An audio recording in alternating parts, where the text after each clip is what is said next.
A paz do Senhor, meus irmãos, tudo bem? Pastor Moisés Vieira aqui, começando mais um subsídio para a nossa escola bíblica dominical. Mais uma lição que estaremos aqui compartilhando, comentando com você. E de já eu quero agradecer a você que está sempre nos acompanhando, tá? A cada domingo, ou mesmo antes, quando eu coloco os vídeos, está interagindo. Que Deus continue te abençoando. Então hoje nós iremos para mais uma lição, a lição de número 11. Já estamos na lição de número 11. E a lição de hoje é sendo cautelosos nas opiniões. É o assunto da nossa lição. Sendo cautelosos nas opiniões. Eu quero aproveitar o momento para prestar aqui a minha gratidão a Deus por ter me chamado para o ministério pastoral e também para parabenizar você que é pastor, você que está aí nessas lides do Evangelho, cuidando do rebanho do Senhor. Segundo domingo de junho, comemora-se no Brasil o Dia do Pastor, e essa lição 11, cai exatamente no segundo domingo. Parabéns para você, pastor, que cuida da igreja, que ama a escola bíblica dominical, que tem incentivado professores, alunos, que tem se esforçado e que participa ativamente da escola dominical. Infelizmente, existem lugares por aí que o pastor da igreja não participa da escola dominical, e alguns dizem que não precisam, eu sou pastor, eu não preciso estar na escola, a escola dominical é para os irmãos, é para os crentes. Uai, que negócio é esse? O pastor é o principal incentivador, é o que deve estar na linha de frente da escola bíblica dominical, tá certo? Muito bem, então indo aqui para a nossa lição, como já disse, o assunto sendo cautelosos nas opiniões. Aí diz assim o nosso textual: sede, pois, misericordiosos, como também vosso Pai é misericordioso. Lucas 6,36. Diz assim a nossa verdade prática: quando julgamos as pessoas, nos colocamos em uma posição que não compete a nós, seres imperfeitos e falhos. A nossa leitura bíblica em classe está em Mateus 7, 1 a 6, que é a leitura que dá base a todo o comentário da lição. E diz assim: não julgueis para que não sejais julgados, porque com o juízo com que julgardes sereis julgados, e com a medida com que tiverdes medido, vos hão de medir a vós. E por que reparas tu no argueiro que está no olho do teu irmão, e não vês a trave que está no teu olho? Ou como dirás a teu irmão: deixa-me tirar o argueiro do teu olho, estando uma trave no teu? Hipócrita, tira primeiro a trave do teu olho, e então cuidarás em tirar o argueiro do olho do teu irmão. Não deis aos cães as coisas santas, não deiteis aos porcos as vossas pérolas, para que não as pisem, e voltando-se vos despedacem. Bom, então esta é a nossa leitura bíblica. E vamos tratar desse assunto sobre julgar. Julgar ou não julgar? Na verdade, devemos ou não devemos fazer julgamento das pessoas?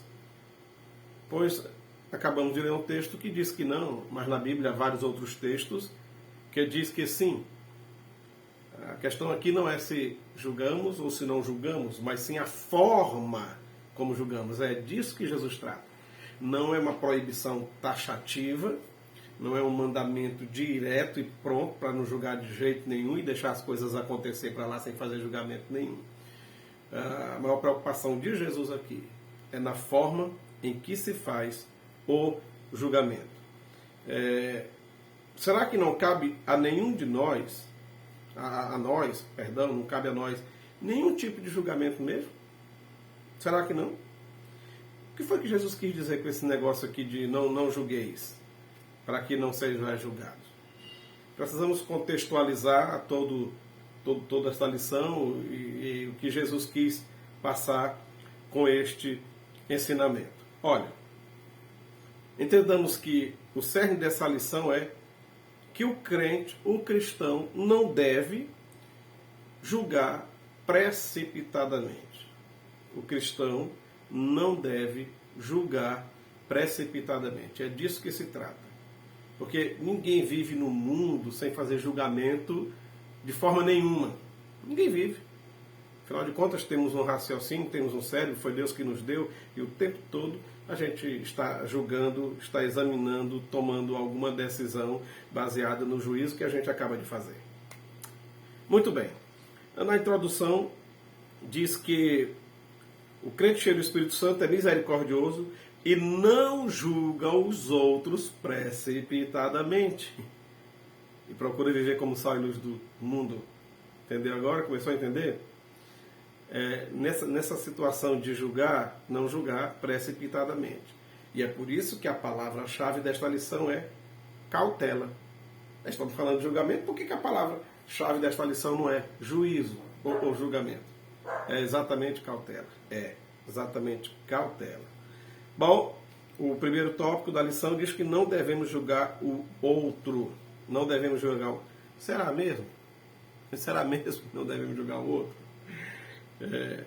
Vamos ver aqui. Nós não podemos usar esta afirmação, não julgueis para que não sejais julgados, para uma autodefesa. Porque a maioria das pessoas que nem lê a Bíblia, nem sabe nada da Bíblia, não sabe um salmo de cor, por menor que seja, sabe esse versículo. Exatamente, porque a maioria vive no erro, vive fazendo aquilo que não agrada a Deus, e quando a gente toca na ferida, não julgueis para que não sejais julgados. Só que a gente diz, meu irmão, isso está errado, não julgueis para que não sejais julgados. A parte converte, larga essa vida aí que não agrada a Deus. Por que você fica me julgando? Se o próprio Jesus disse, não julguei, e Jesus não julga ninguém. Entendeu? Aí o pessoal pega exatamente esse versículo para fazer uma autodefesa daquilo de errado que ele faz, ou que pratica, que vive o tempo todo. Então, infelizmente, muita gente só pega este versículo e faz dele aí o seu exclusivo e único mandamento. Não me julgue, você não pode. Jesus disse que não pode. E aí vai vivendo no erro, aprontando, fazendo e acontecendo, e usando esse versículo como autodefesa. Mas não é bem assim que as coisas andam. Bom, nós não podemos usar essa afirmação como autodefesa, porque João capítulo 7, versículo 24, a palavra diz, não julguem pela aparência, mas façam julgamento justo. Está aí. Palavra de Deus dizendo para a gente julgar. Agora nós não podemos fazer julgamento de uma forma, digamos assim, irresponsável, tá? De uma forma superficial, de uma forma parcial, tá? Pois a palavra está dizendo aí, não julguem pela aparência, mas façam julgamento justo. Está dizendo, olha, diferentemente do outro texto que diz não julgueis para que não seja julgado, porque com o juízo com que julgardes sereis julgados, e com a medida com que medirdes vos medirão a vós. O que o Senhor quer dizer com isso? Não vá julgar os outros se você está no mesmo pecado. Aí você não pode julgar. Não vá apontar o dedo para os outros se você está pior do que ele. É nesse sentido que Jesus diz, não vá julgar. Não, você pode quebrar a cara. Entendeu? Muito bem. 1 Coríntios 6, 1 a 5, diz que nós não devemos levar nossas causas, as causas dos santos, na comunidade de fé, na igreja, onde várias pessoas convivem e toda a família, ou grande ou pequena, sempre terá seus momentos de discórdia. Isso é impossível que não aconteça numa comunidade de fé com 30, 50, 100, 200 pessoas, 1000 pessoas, 2000 pessoas. É impossível que não aconteça de vez em quando um atrito. Tá? E quando isso acontecer, o que é que somos orientados na palavra? Para não levar para ser julgado lá fora por um ímpio que não faz parte da comunidade de fé. E a questão é, vocês têm ou não têm pessoas entre vós, autoridades, pessoas idôneas para julgar as causas internas da vossa comunidade de fé, da vossa igreja? Hein? Aí a palavra vem dizendo que é para a gente levar exatamente para os irmãos, para os membros da mesma organização, tá? Porque diz aí que os santos vão julgar anjos e vão julgar o mundo.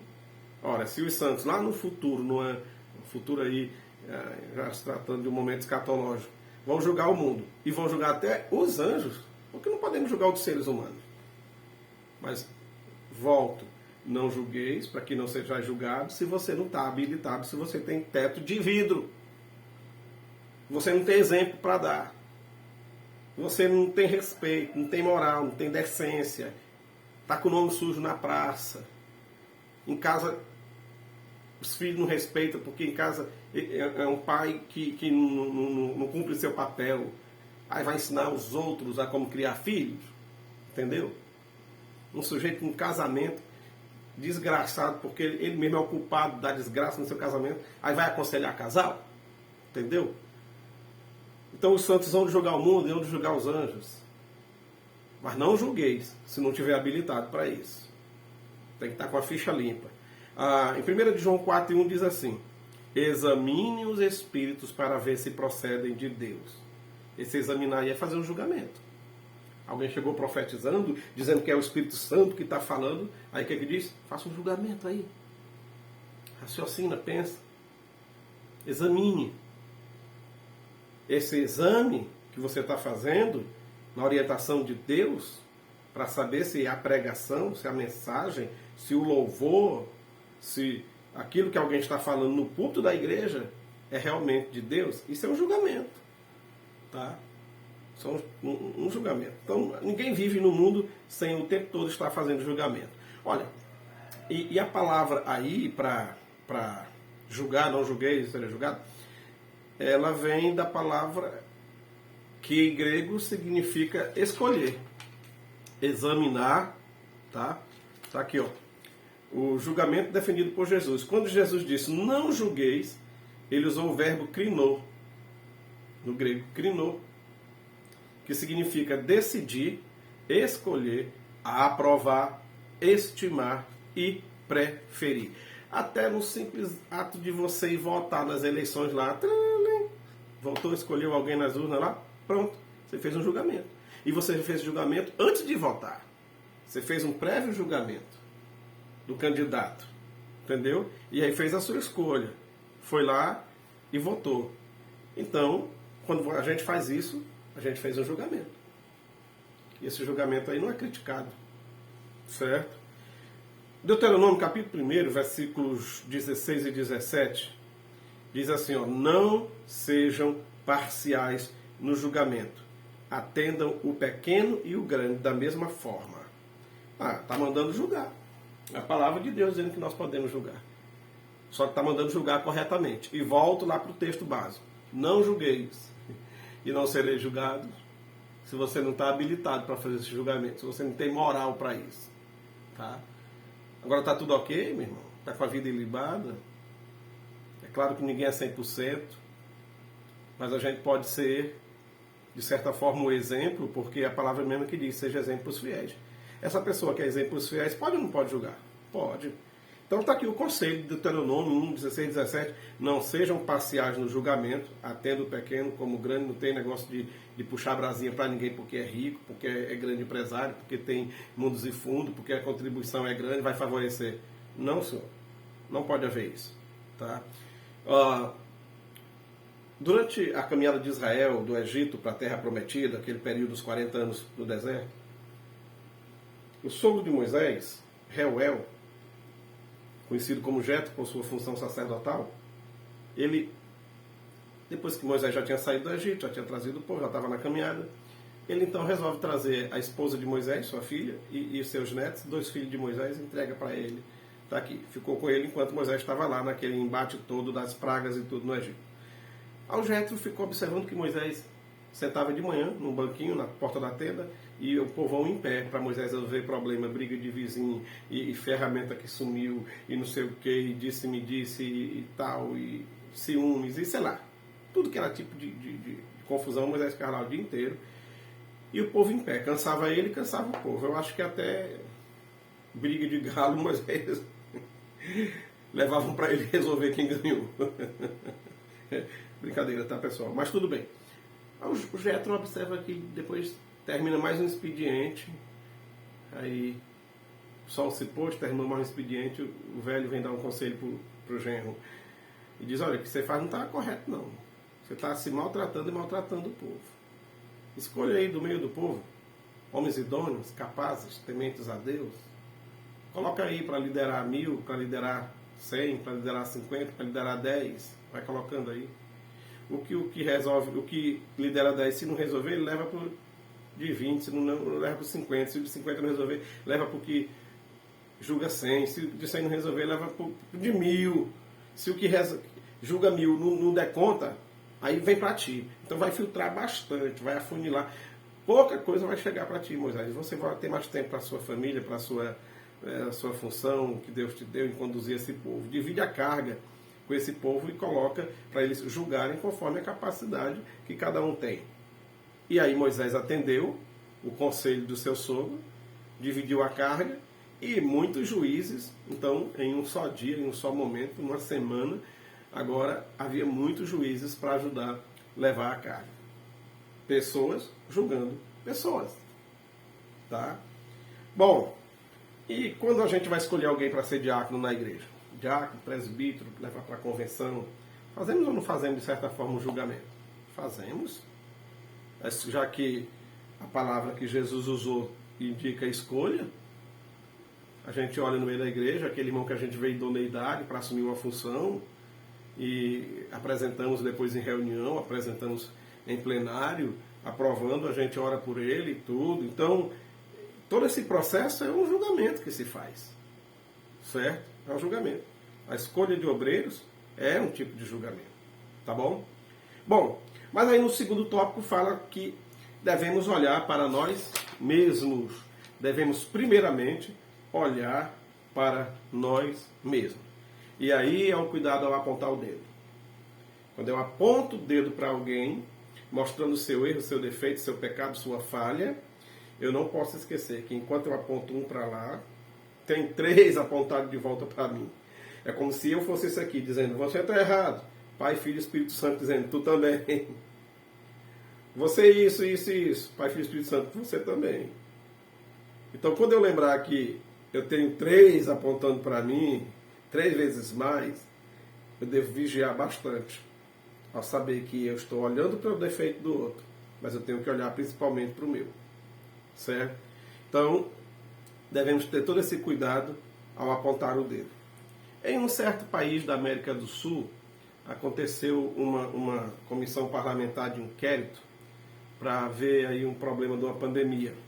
E as pessoas que estavam julgando, descobriu-se que aquelas pessoas que estavam julgando e falando 1001 coisa contra os outros, todos eles tinham processo na justiça.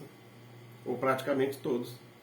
Processos, coisas feias mesmo, ficha suja, mas lá eles falavam energicamente e tudo como se fossem as pessoas mais limpas de todo o planeta. A pessoa numa situação daquela, tanto ficou esquisito esse negócio que passaram a chamar de circo, aquela toda situação, porque parecia uma palhaçada entregar o galinheiro para a raposa tomar conta. Certo? Muito bem. Olha, não é correto a gente sempre julgar para condenar. Esse é o que a gente também deve analisar aqui quando diz não julgueis e não sereis julgados. A pessoa faz julgamento para condenar, só vê defeito. A pessoa pode ter 99 qualidades. De 100, a pessoa tem 99 e uma falha, um defeito. Aí esse defeito a gente pega ele e faz dele um monstro que suprime as outras 99 coisas boas. Então não é correto a gente fazer julgamento somente para condenar. Aí nós devemos abrir espaço para o perdão, para a misericórdia. Que a misericórdia, ela se sobressai sobre o julgamento, sobre o juízo. Se a pessoa resolve usar de misericórdia, esse ainda é o melhor caminho. E nesse julgamento, quando estamos tratando aqui de olhar para nós mesmos, a medida que devemos usar deve ser a do amor e a da misericórdia, porque a gente precisa se colocar na situação do outro. A pessoa falhou, não estou dizendo que a pessoa não falhou, falhou. E precisamos fazer um determinado julgamento sobre ele. Ao julgar, embora eu nunca tenha cometido aquele mesmo tipo de pecado, mas como humano que eu sou, estou na terra, ainda não estou no céu, propriamente dito, então eu sou suscetível de cair na mesma falha. É por isso que o aconselhamento bíblico para nós é quem está de pé, cuidado para que não caia. Então, se o outro caiu, ao de repente eu ter que estar numa mesa para julgar a situação dele, que eu uso de misericórdia, porque eu também sou homem. E por mais santo que a gente procure ser, as tentações são grandes. E sabe, se lá, com as voltas que esse mundo dá, se um dia não é a gente que vai estar do lado de lá, no banco dos réus.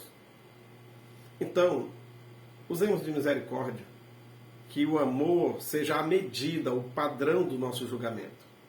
Com a medida que vocês medirem, também serão medidos. No dia que você estiver no banco dos réus, a misericórdia que não se usou para o outro, não será usada em favor seu agora. Lembra da história do homem que devia muito? Muito, muito, muito, muito. Milhões, e não deu conta de pagar, e chorou, e chorou, e chorou, e o patrão está liberado. Vai lá. Encontra um companheiro de serviço que lhe devia centavos, vamos comparar assim, tá? E ele manda colocar o cara na cadeia e espanca. O senhor lá, quando soube, chamou de volta e disse, pois agora você vai ficar na cadeia também. Não mandou soltar o que devia pôr, porque devia. Porém, qual dos dois saiu da cadeia primeiro, se a gente for analisar assim? O que devia centavos ou o que devia milhões? Certo? Então, às vezes a gente está julgando o que deve centavos e a gente está aqui diante de Deus devendo milhões. Por isso, precisamos ter todo esse cuidado de usar a medida do amor e da misericórdia, certo? Ao julgar. Quando o Senhor diz assim, olha, por que você fica observando o cisco no olho do seu irmão e não consegue ver a trave que está no teu? Jesus exagerou. A trave aí é uma tábua. Imagine aí um telhado de uma casa e tem os caibros e tem aquela linha principal, entendeu? Jesus está falando de um pedaço de pau igual aquele lá, igual um mourão de cerca, uma estaca, uma tábua. Imagine a situação dessa. O sujeito está aqui, olhando lá para o outro e dizendo, irmãozinho, tem um cisco aí no teu olho, ó. Tem um cisco. Rapaz, tem vergonha não, moço, andar com esse cisco no olho para cima e para baixo. Rapaz, bom de tomar vergonha com esse cisco no olho, rapaz. Só que, quem olha para ele, tá vendo ele assim, ó. Vamos dizer que isso aqui seja uma estaca, uma tábua. Ei, irmãozinho, rapaz, com esse cisco no teu olho, moço. Toma vergonha nessa tua cara, moço. Olha o tamanho desse cisco no teu olho. Vai com Deus, irmãos. Se ajeita, viu? Amém.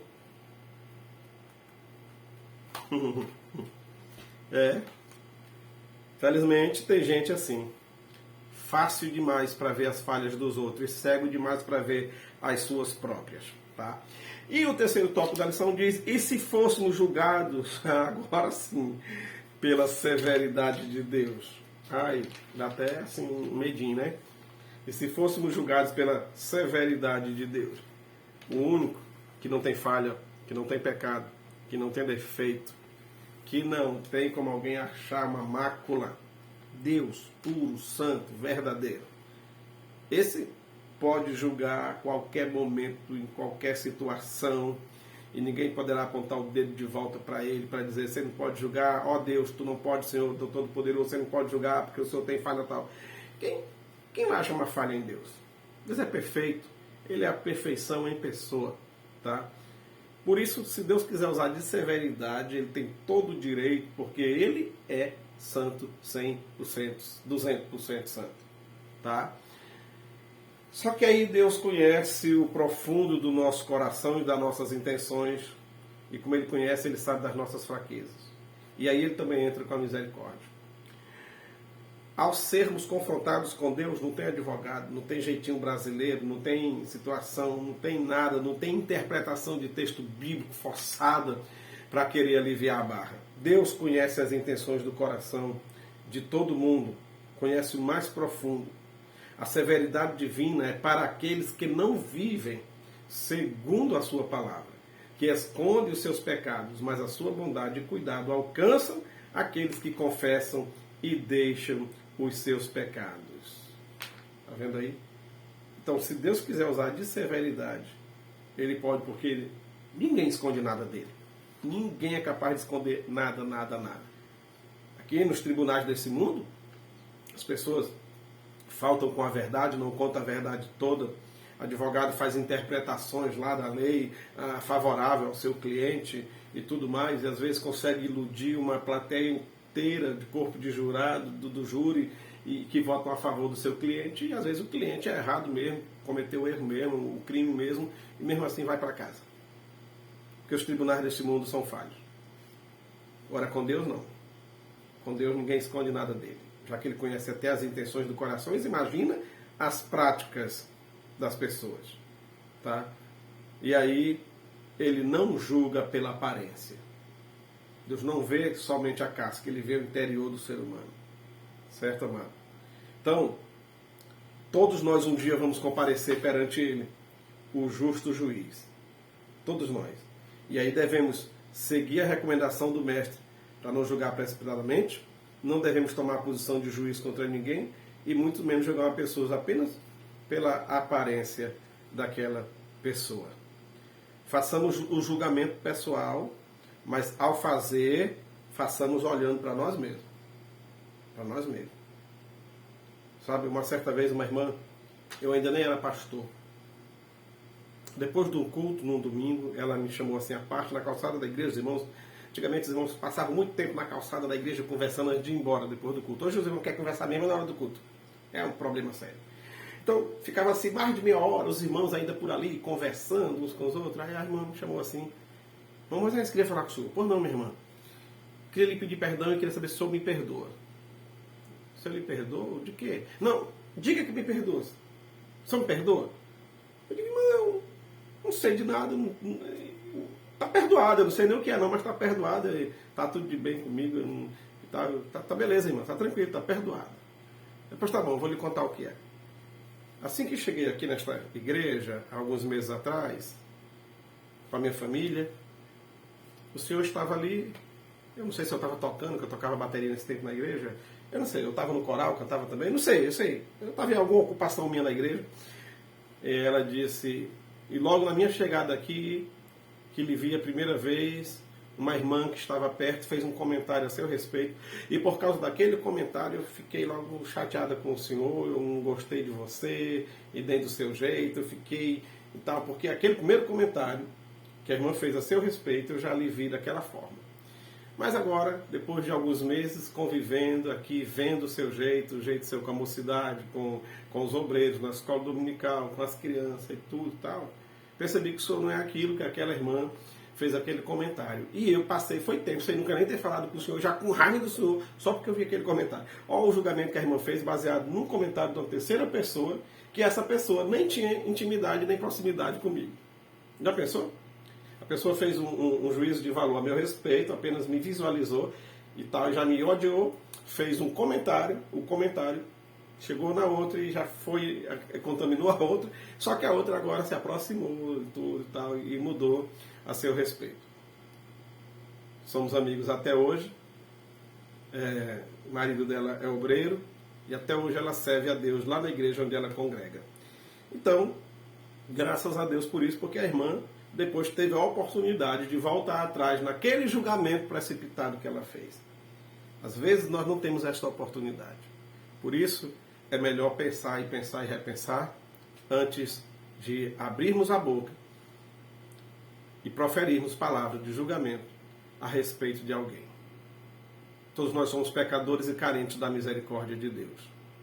Mas se houver necessidade de fazer algum julgamento, porque sempre há, que o façamos com a medida do amor e da misericórdia, e não da arrogância, da prepotência e da santidade exagerada. Que o seu Deus nos abençoe. Obrigado por você ter chegado até aqui. Compartilhe esse vídeo, tá? E boa aula, boa escola dominical para todos vocês, em nome de Jesus.